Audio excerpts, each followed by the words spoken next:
Video, we're going to build the world's smallest camper that not only can go anywhere, but it can stay there for as long as you want. This video all started when me and my brother found this tiny van on Facebook Marketplace. This van is sick! It's sick! This van is from 1999 and it's actually a Subaru, imported from Japan.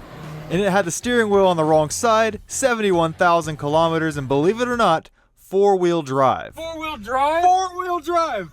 We can camp anywhere! Now, to convert this van into a camper, we'll be adding a lot of stuff. So we actually weighed the van before we did anything to it. 2,380 pounds. That way, when we're done, we can come back and see how much we added. Once we got this van in the backyard though, I took some shots to show you there's a surprising amount of room inside. Look at that ceiling height.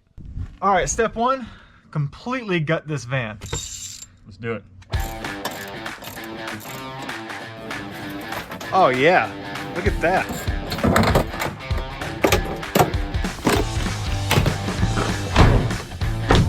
That, my friends, is an empty van. Once the back of the van was empty, we actually pushed it in our shop where we could start working on it.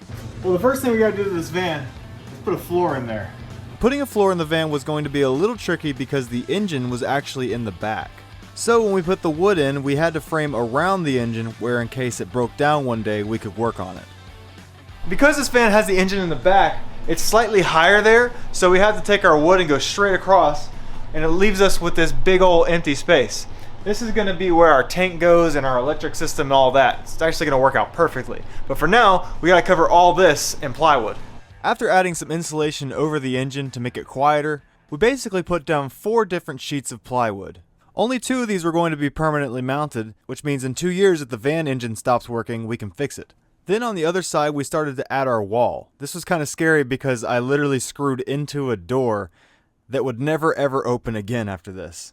It also felt very wrong to do this. Dude, it's like super dark window tint.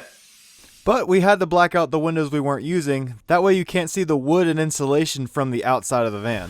So we got this wall framed out. It's pretty much ready to go.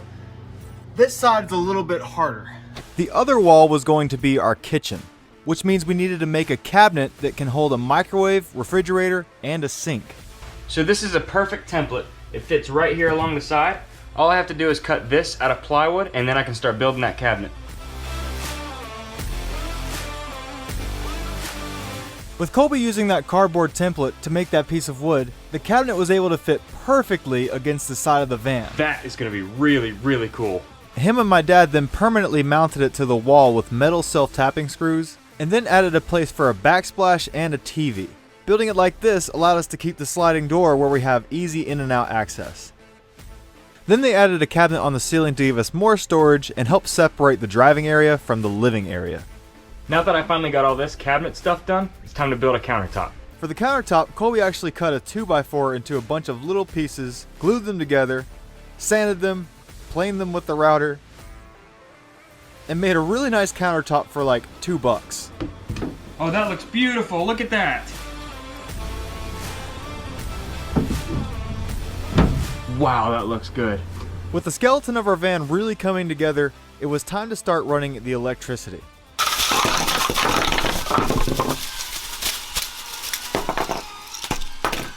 The main focus of this van is being able to take it anywhere and live in it for basically however long you want.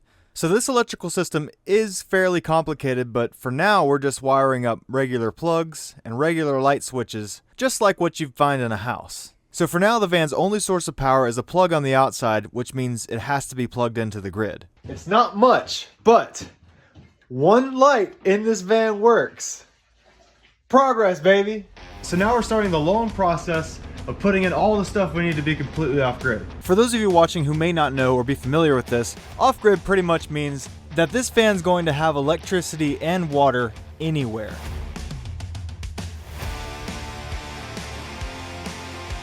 So this is our fresh water tank. This is how we're going to store our water for the shower and the sink.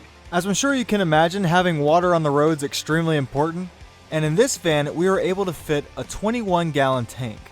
That's enough water for a shower every day for a week. The next off-grid thing we needed to add was electricity. And it all starts underneath this seat where I'm going to completely remove the stock battery. The stock battery in this van was good, but it was too small, so we replaced it with 2 giant ones.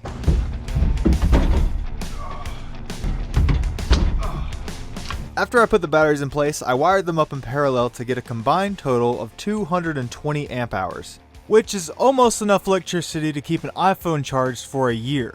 Back to our water tank, we had to fill it up somehow, so I added a nozzle on the outside where we could hook it up to a garden hose. Oh, look at that. Then, to get water out of the tank, we needed a water pump. These things are really cool because they sense whenever you turn something on like a sink, and they just start pumping. See?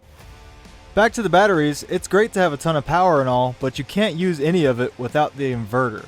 This little box turns the battery power into the AC power we all know and love in our houses. Alright, so now when I flip this switch right here, it should turn on the inverter, which it does.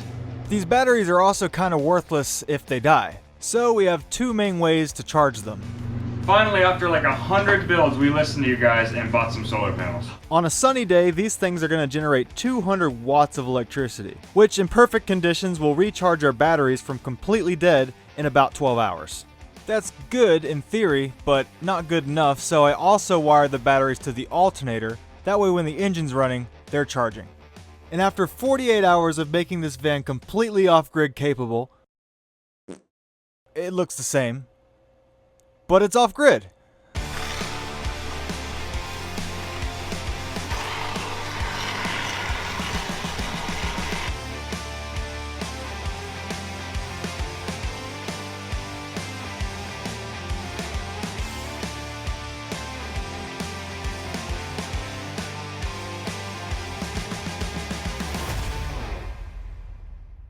Next, it was time for arguably one of the coolest parts of this entire van, the shower.